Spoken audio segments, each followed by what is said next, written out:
Bon bah salut Jean-Michel. Salut Max, ça va bien? Ouais, ça va, ça va. Bah merci, merci de te prêter au jeu de l'interview Surtout, avec moi. merci de t'intéresser à la ville et aux gens qui composent la ville. Ouais. C'est super sympa, je trouve, comme initiative, c'est bien ça. Bon t'as vu, j'ai décidé de commencer par faire tous les Jean-Michel du Havre, Ouais. donc il n'y a pas de raison, t'es Je le suis content, je suis le prochain. deuxième, c'est bien. Très bien, hein, sympa ça. Ouais. Est-ce que tu peux te présenter un petit peu Ouais, alors je m'appelle Jean-Michel, ça tu viens de le dire. Le Cordier, pour ceux qui ne me connaissent pas encore. 58 ans, donc né en 1963. Et j'habite Le Havre depuis une bonne vingtaine d'années maintenant. Donc, l'idée de ces petites interviews, hein, t'as compris avec le premier épisode, c'est vraiment d'enraciner un petit peu la mémoire havraise. Et en fait, la première question que je voudrais te poser, c'est est-ce que tu te sens havrais? Ah oui, complètement. J'étais pas à Havre au départ, parce que je suis né plutôt je viens de la campagne, je connaissais Le Havre, mais à 20 km de distance. Je suis arrivé au Havre un peu par accident il y a 20 ans.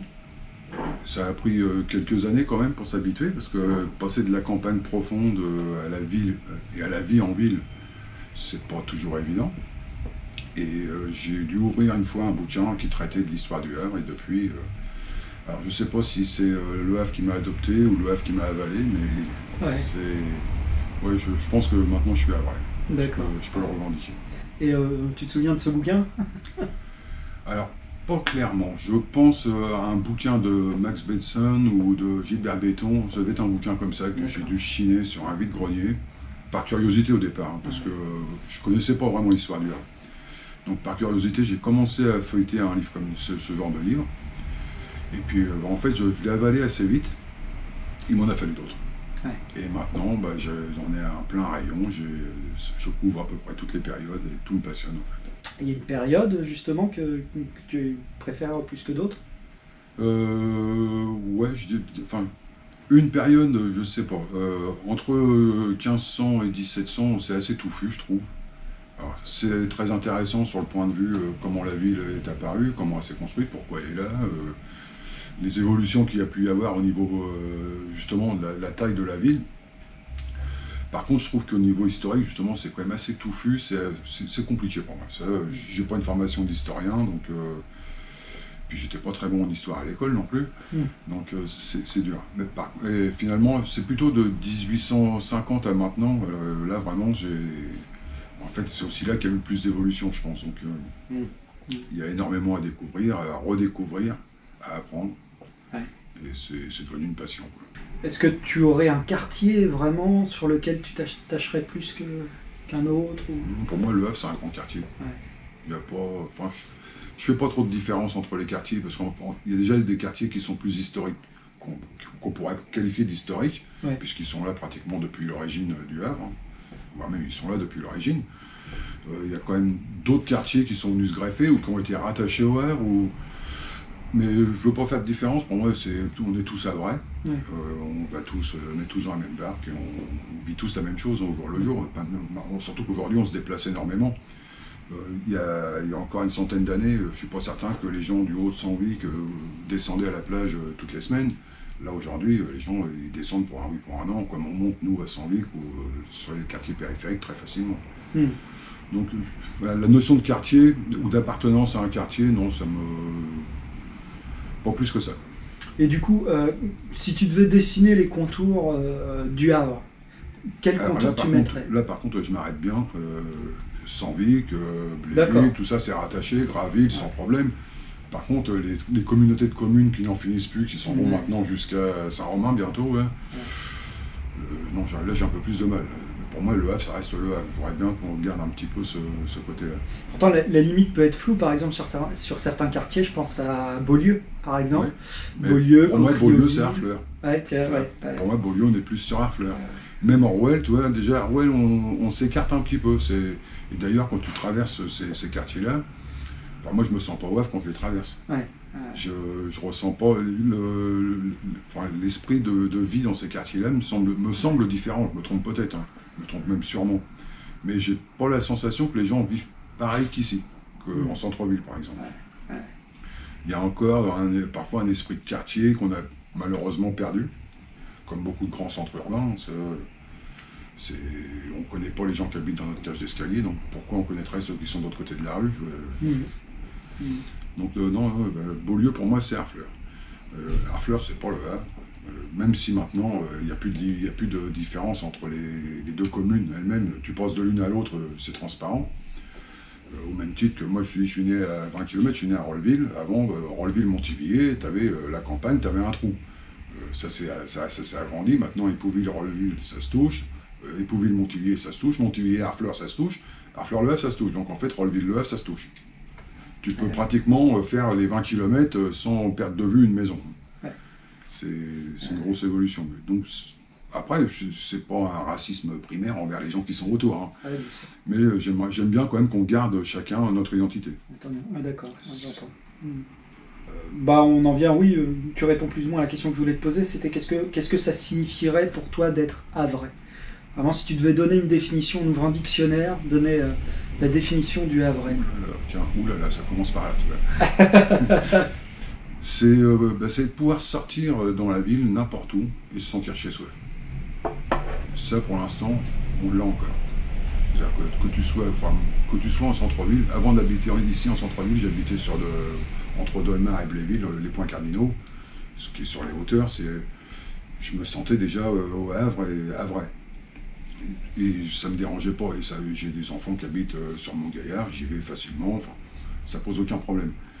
Être Havrais, pour moi, c'est pouvoir se promener partout, sortir, on est chez soi, ou aimer aller au bord de la mer pour faire à peu près rien, par exemple, ça c'est bien. C'est très vrai, pouvoir sortir, j'adore aller à la pêche, croiser des gens au bord de mer, voir des touristes que l'on ne connaît pas du tout, qui te posent une question parce qu'ils pensent que tu sais. Bon, parfois tu leur réponds que tu sais pas, quand tu sais, tu les emmènes, et puis tu leur fais faire un tour en ville, ça m'est déjà arrivé plusieurs fois, ça m'est arrivé d'aller chercher ma voiture, et puis de les promener avec ma voiture, de faire un guide touristique, désolé la ville du Havre, hein, mais bon, tout ça c'est gratuit, c'est cadeau, mais pour moi c'est ça être vrai, c'est avoir le plaisir de vivre au Havre, mais avoir aussi le plaisir de partager, de le faire savoir.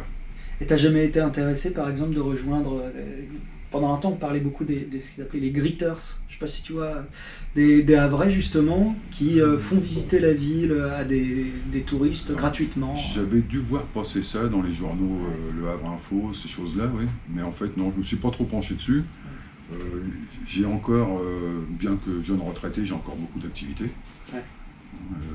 entre autres de bénévolat, donc non, j'ai pas eu trop le temps de me pencher là-dessus, mais quelque part, je le fais indirectement. Il y a des gens qui viennent, j'ai des amis, ça c'est pénible ce mot-là, le mot ami, quand on va l'associer à Facebook, ce que je vais faire tout de suite, là, mais c'est des gens qu'on croit connaître, qui nous disent, tiens, demain je viens au Havre, ou la semaine prochaine je viens au Havre, ça serait sympa qu'on se voit. Pourquoi pas, si c'est des gens avec qui on s'entend bien, il n'y a aucun souci. Et comme ils connaissent pas la ville, c'est l'occasion d'aller faire un tour en ville, et puis de leur faire visiter, et puis de leur raconter ce qu'on sait. Enfin, du moins ce que moi je sais. Alors parfois c'est plus axé sur le port, en fonction de ce que les gens aiment. Parfois c'est plus sur la ville. Alors, sur la ville, pour moi c'est un peu plus compliqué, parce que j'ai des problèmes avec les chiffres, donc les dates, entre autres. Me rappeler que tel quartier est beaucoup plus récent que celui-là, ou que le Havre, la reconstruction a commencé là, ça s'est terminé sur tel îlot. Là-dessus, je ne m'étends pas trop en général, je le fais plus en global. Mais sinon, non, je le fais déjà un peu, ça n'a rien d'officiel. Oui, d'accord. On va parler aussi de tu as évoqué ton activité de bénévolat, on va y venir après, mais juste pour continuer un petit peu sur l'identité havraise, on évoquait tout à l'heure, avant l'interview, l'accent havrais. Ah oui. Ouais. Alors pour toi, mythe ou réalité? Pour moi c'est vrai. Enfin, je m'en rends compte maintenant parce que ça m'est arrivé de m'entendre interviewer déjà, et je ne me reconnais plus. J'aimais déjà pas trop le son de ma voix avant, mais maintenant c'est grave. Alors c'est pas que j'aime pas l'accent havrais, je vis avec tous les jours, ça me dérange pas. Mais je me suis aperçu que quand je dis que j'ai été adopté ou avalé par la ville, même ça c'est venu. La façon de parler, les intonations, certaines expressions, oula pour commencer une phrase, c'est tout bête, hein. Mais pour moi c'est une réalité. Bon, j'ai travaillé chez Renault Sandouville, je ne vais pas faire de la pub pour eux spécialement, mais avec à peu près 12 000 personnes à l'époque. On avait des gens qui venaient donc depuis Lisieux jusqu'à Fécamp, la région de Dieppe, le Rouen. on baignait dans les accents différents, et on savait tous qu'on venait pas de la même place, hein, c'était clair. Et je savais lesquels venaient du Havre ou lesquels venaient des Trois Tavernes. Ouais. Donc tu arrivais à faire la différence entre tous ces accents. Ouais. Ouais.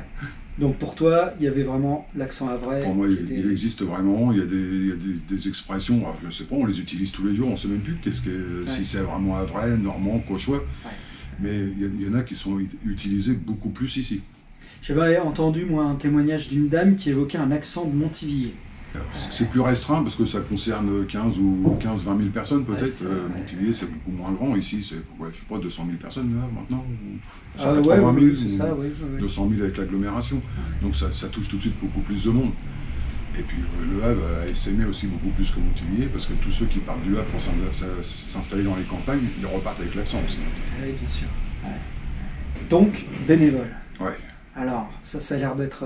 ça prend une grande partie dans ton temps, dans ta vie. Ouais, dans mon temps personnel, en fait, oui, ça me laisse un peu de temps personnel, en fait. Parce que quand je suis pas bénévole sur place, sur site, pour notre association, je suis bénévole chez moi, sur mon PC, à faire des recherches historiques, de documents, de témoignages. Peut-être tu peux présenter un peu rapidement l'association. Oui, alors je suis vice-président de l'association Remorqueur USST 488, le fameux petit remorqueur américain qui est dans le port depuis 1944 et qui a servi donc pour le port autonome jusqu'en 1989.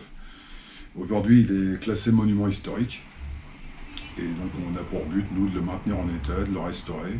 D'ailleurs, j'en profite pour faire un appel, hein, s'il y a des bénévoles, des gens qui sont intéressés. On ne paye pas, mais par contre, tout le monde est bienvenu. Il n'y a pas besoin de grosses compétences, hein. On fait de la peinture, on fait un peu de menuiserie, un peu de métallerie, un peu de chaudronnerie. Le jeudi, on mange ensemble, enfin, ça reste très convivial. C'est pas non plus un boulot de romain. Hein, Puis c'est peut-être l'occasion d'apprendre des nouvelles compétences aussi. Aussi, parce qu'il y a des gens du coup qui viennent, qui s'intéressent. Alors, ils ne savaient pas souder, c'est l'occasion de... Là, on ne prend pas de risque, hein. On s'entraîne d'abord sur un bout de ferraille, et puis on a le temps. Ce qui n'est pas fait ce matin sera fait cet après-midi. Hein. Mais bon, ça prend quand même. C'est vrai que ça prend beaucoup de temps. Et du coup, c'est quand même un élément de patrimoine, enfin moi que je qualifierais de majeur au Havre. Et du coup, moi je suis assez partisan de dire qu'en préservant cet élément de patrimoine, tu participes à préserver l'identité havraise. Qu'est-ce que tu penses de ce lien patrimoine-identité? Oui, au même titre que ceux qui préservent un blocos ou la batterie de Dolmar ou je ne sais quoi d'autre, hein, tous les gens qui sont acteurs du patrimoine sur le Havre, on participe tous à ça, je pense. Chacun à notre niveau, chacun à notre façon. Peut-être malheureusement que des éléments comme justement les blocos seront plus durables, parce qu'ils sont solides, plus solides que notre remorqueur, qui a déjà traversé 7 décennies, presque bientôt 8 là. Donc, le temps qu'on va pouvoir le supporter et le faire tenir, on va le faire tenir, oui. Il a besoin d'être là, il fait partie du Havre. Il y a encore des gens, en parlant comme ça, pour prendre n'importe où sur le quai ou je ne sais où, des gens qui nous disent ah mais je ne me rappelais plus du tout de ce bateau-là, mais par contre, je me souviens de l'avoir entendu dans le port parce qu'on entendait la cloche. Ce fameux système de cloche pour envoyer les ordres à la machine, là, qui devait ruiner les oreilles du mécanicien. Les gens se souviennent d'avoir entendu le remorqueur manœuvrer et ces foutus sons de cloche répétitifs. Donc c'est assez marrant ça. Du coup, les gens redécouvrent. Parce que bon, c'est vrai qu'il est quand même bien caché, il est resté à l'abri des regards très longtemps. Donc ils l'ont un peu oublié. Où est-ce qu'on peut le voir là actuellement? Alors là, il est amarré quai Renault, à côté du bateau-feu, donc juste derrière l'école Sciences Po. D'accord. Alors c'est pas ouvert au public tous les jours, c'est ouvert au public quand nous on est sur place. Généralement mardi après-midi, jeudi toute la journée. Sur demande, on ouvre, on fait des visites. On essaye de participer aux Journées du patrimoine tous les ans. Cette année, on n'a pas pu, par manque de personnel, manque de bénévoles. On ne pouvait pas assurer les visites. Mais sinon, on fait des visites à peu près n'importe quand. Moi, ce que j'aime bien avec votre remorqueur, c'est que c'est le trait d'union parfait entre la terre et la mer. Et je trouve que ça peut résumer une des grandes facettes de la ville, qui est à la fois une ville et un port. Oui. C'est ça qui est intéressant au Havre aussi, c'est qu'on a un côté terrestre, un côté marin. On a quand même une partie terrestre avec la zone industrielle, des grosses industries, même si ça marche un peu moins bien que ça a peut-être pu marcher à une époque. on a quand même eu des grosses industries en ville déjà, avec les chaudronneries, les forges, toutes ces choses-là. Ça s'est développé après sur l'estuaire de la Seine. On a aussi tout un côté maritime, un gros passé maritime. C'est vrai qu'on est, on est au bout du monde, mais c'est pas pour rien. Hein. Ouais. Ça transite chez nous. Est-ce qu'il y aurait dans l'histoire du Havre ou dans ton quotidien un objet, pas forcément d'ailleurs lié à l'histoire du Havre, mais un objet qui t'évoque toi le Havre, quelque chose vraiment de... Ouais, le crotte de Kerr qui était planté dans une poutre chez moi quand j'étais gosse. Ah ouais. Ça, quand j'en vois un, je peux pas m'empêcher d'y penser. Dans le cellier chez mes parents, il y avait un crotte de Kerr planté dans une poutre. Ah ouais. Avec interdiction d'y toucher. Ouais. Je sais pas ce qu'il est devenu. Il y a une histoire derrière? Tu sais pourquoi il était Mon planté? père a travaillé sur le port.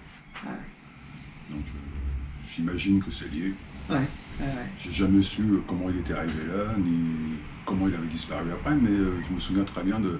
Et c'est vraiment un truc, je sais que tu en as un qui est juste au-dessus de nous. Qui est juste au-dessus, oui. Et quand j'en vois un, c'est indissociable du port, par exemple. C'est un petit objet. Ouais. C'est tout petit. Ouais, c'est vrai que c'est pas bien grand. Ouais. Enfin, il y a deux modèles, je crois qu'il y en a un gros et puis un plus petit. Ah bah, celui qu'ils avaient, c'était gros, parce que moi, c'était le gros modèle. Dans ma main de gamin, il tenait pas. Ah ouais. Il était loin. Ah ouais. D'accord. Est-ce qu'il y a... tu as déjà plus ou moins évoqué ça tout à l'heure, mais est-ce qu'il y aurait un livre, un auteur, qui pour toi vraiment t'évoque le Havre? Ou même si ça parle pas du Havre, hein, je te sais collectionneur des magazines Escale par exemple. Ah bah ça, je les ai tous. Ouais. Il doit m'en manquer, tiens, encore un petit appel, hein, entre le numéro 1 qui est paru en 49 et aujourd'hui, il m'en manque à peine une vingtaine, je crois. D'accord. Bon, ça a été long pour les récupérer, parce que forcément, c'est pas moi qui les ai eus depuis le premier numéro. Ça, c'est une bible, c'est magique ce bouquin. Ouais. C'est la fameuse revue du personnel. Alors, là, maintenant, les années modernes sont un peu moins passionnantes parce que ça traite moins des escales de navires, ça traite beaucoup plus de l'économie du port. Il y a encore quelques... Alors, ce qu'ils ont fait depuis quelques numéros, c'est de ressortir des anciens articles avec des mises à jour au niveau photographique ou des choses comme ça. Par contre, ça, c'est pas mal. C'est vrai qu'ils ont une super iconographie dedans, des photos, des témoignages incroyables. C'est un truc de fou. Ouais. Non, sinon, après, il y a tous les bouquins, Max Benson, Gilbert Béton, tous ces bouquins-là, je les ai lus, relus, Le Bois, enfin... On va pas faire la liste, hein, la liste est longue. Hein, puis je voudrais pas en oublier, surtout. On va se fâcher avec les copains après. Tiens, aussi dans les bouquins, par contre, oui, il y en a un que je suis en train de lire tout de suite, là, de lire ou de relire d'ailleurs, L'affaire Durand. L'affaire Durand. Alors ça me scotche à chaque fois. C'est le genre de bouquin, c'est à la fois passionnant, on repart un siècle en arrière, on se rend compte des conditions de vie des gens, c'est juste démentiel, parce que c'est pas si vieux que ça, il y a 100 ans. On y voit aussi qu'on y découvre aussi quelques manœuvres, ça ternit l'image de certaines entreprises quand même. Mais bon, on va pas donner de nom, vous avez des bateaux. Une chanson, une musique, un compositeur, je sais pas. Alors c'est aussi compliqué que les bouquins en fait. Non, sinon non, pas trop. Michel Fugain avec Chiffon Rouge, des choses, c'est bateau quoi. Putain, c'est marrant. C'est le genre de réflexion que tout le monde va pouvoir te faire parce que c'est les plus connus. Oui, bien sûr. Si je te parle d'Amoureux du Havre, ça a peut-être moins de causer comme chanson. Paradis Constantine, non, ça me parle pas. Bah non, voilà. Ça, c'est la radio chez mes parents quand j'étais môme. C'était tout à fait ce qu'ils écoutaient comme musique. Enfin, c'était dans l'air du temps dans les années 60. D'accord. Et ça parle clairement du Havre. Ça parle pas d'un élément du Havre, là, c'est autre chose. C'est ça. Mais sinon, non, je n'ai pas de... Enfin, c'est déjà pas mal, ça en fait 3. Ouais, c'est pas mal. J'aurais imaginé peut-être que tu aurais évoqué Renaud avec le foulard rouge que tu avais... Ah ouais, non, mais ça, on peut pas l'évoquer, lui. Ouais, non, bah oui. Non, mais par rapport peut-être à des épisodes de ta vie au Havre ou... Non, en fait, je l'ai beaucoup écouté bien avant. Ouais. Oui, je l'ai plutôt écouté en ses débuts, parce que depuis que je suis arrivé au Havre, il chante plus beaucoup, quand même. Ouais, c'est vrai. Si, la première fois que je l'ai entendu, quand je suis arrivé au Havre, je pense, j'étais chez mon tatoueur. Ça devait être en octobre, je peux te donner la date, octobre 2000... non, c'était début 2002. Peu de temps après les 2 tours du 11 septembre, Manhattan, Kaboul. Ouais. qui tournait en boucle toute la journée à cette époque-là sur les radios. Donc, Ouais, bien sûr. donc oui, c'est à peu près la dernière chanson que j'ai pu entendre de lui, vraiment sur ses derniers albums. Le restant m'a un peu moins passionné quand même. Je me souviens que moi, la première fois que je t'ai croisé, c'était quand, avec Simon Kinard, on travaillait sur le petit film sur l'USST. T'étais venu nous chercher à la porte pour accéder au site, quoi. Et puis on est arrivé au bateau et t'avais mis du Soldat Louis à fond, et tu bossais sur du Soldat Louis. Oui, mais ça me file de la patate, ce genre de truc. C'est joyeux, c'est un peu rock'n'roll, c'est breton, ça, forcément, donc musique celte, je suis assez fan. Et puis parfois un peu engagé dans le discours, donc sans être non plus ni anarchiste, ni je casse tout, donc tu vois, c'est... Et puis bon, faut prendre aussi au premier degré, parfois il faut se marrer. Hein. Ouais, faut se marrer. Faut pas se fier toujours à ce que j'écoute pour... Alors si on se fie à ce que j'écoute pour me catégoriser, ça va être compliqué, parce que, à part les derniers trucs qui sont sortis, je sais même pas les noms des vedettes, parce que la fameuse chanteuse la plus connue, là, en France actuellement, qui a une voix de ferraille, là, ça j'écoute pas, je peux pas. Mais sinon, le reste, j'écoute à peu près tout. Ça va de la musique quasiment classique jusqu'à des rocks assez violents parfois. Ça dépend de l'état d'esprit, ça dépend du moment. Et ça dépend si je suis chez moi, si je suis en voiture, si je suis tout seul. Bien sûr. Voilà. Est-ce qu'il y a un monument alors, un monument présent ou passé, ça peut être aussi un monument qui te manque ou que tu aurais aimé connaître ou... Oui, que j'aurais aimé connaître. Alors, je peux pas dire qu'il me manque parce que j'ai pas connu, mais que j'aurais aimé connaître et que j'aimerais bien voir revenir, c'est un truc comme les bains Frascati ou un truc comme ça. Parce que je trouve que ça manque. Dans toutes les villes où on va, il y a toujours, surtout dans les villes balnéaires, tu as toujours un monument, un truc genre les bains de mer, ou un super bâtiment en façade de mer. Enfin, et je trouve que ça nous manque un peu ici. Il nous manque ce genre de choses. Surtout à l'époque actuelle où on vise de plus en plus le tourisme. Ça aurait été sympa. Alors, pas forcément sous la même forme. Hein. Moi, je regrette qu'il ne soit plus là. Bon, ça, on ne peut pas pleurer sur le passé tout le temps. Mais qu'on aurait refait ce genre d'édifice, à la limite avec une architecture plus moderne, mais dans le même esprit. D'accord. Tu vois, avec les toiles de tente rayées, toutes les mêmes sur la plage. Je trouve ça super chouette. Quoi. Et ça ferait vraiment du Havre une ville, je dirais, balnéaire, comme il y a d'autre côté de l'eau, sur Deauville, ou Étretat qui est pas très loin. Mais tu vois, c'est tout à fait typiquement le genre de bâtiment que j'aurais aimé connaître tel qu'il était, puis que j'aimerais qu'il existe encore, même sous une autre forme. Ça, ou un grand théâtre, quelque chose de majestueux. Bon, mais hier, c'est joli, j'aime bien. Je l'aime bien, il est moderne, ça casse un peu le centre-ville, c'est sympa. Mais avoir un bâtiment comme ça, majestueux, énorme, c'est ce côté-là que j'aime. C'est assez... c'est posé, quoi. Et est-ce qu'il y aurait un monument actuel, tout en mettant l'USST hors catégorie, non, de toute façon, est-ce qu'il y aurait un monument actuel qui pour toi c'est... indispensable au Havre? Ou qui toi te fait vibrer ou te fait penser au Havre, ou quand tu es à l'étranger et que tu penses au Havre, tu vois ça presque instinctivement? Je viens de parler du volcan. C'est un truc que j'ai pas souvenir d'avoir vu ailleurs, c'est ce genre de forme en centre-ville. Après, il y a beaucoup d'autres grandes villes qui ont des monuments comme ça, assez soit biscornus ou avec des formes originales qui, à la limite, qui font presque tache dans le paysage au départ. Je pense à l'Opéra de Sydney ou des choses comme ça, c'est juste énorme. On n'en est pas là au Havre, mais on a une architecture assez rectangulaire, assez rectiligne, carrée, des fenêtres, la même trame partout, et là au milieu on a un truc qui est un peu rond, c'est presque réconfortant, je trouve ça sympa. Ça contraste. Et bon, pour y être allé plusieurs fois, en plus je m'y sens bien dedans. Bon, la cour est un peu froide en bas, mais...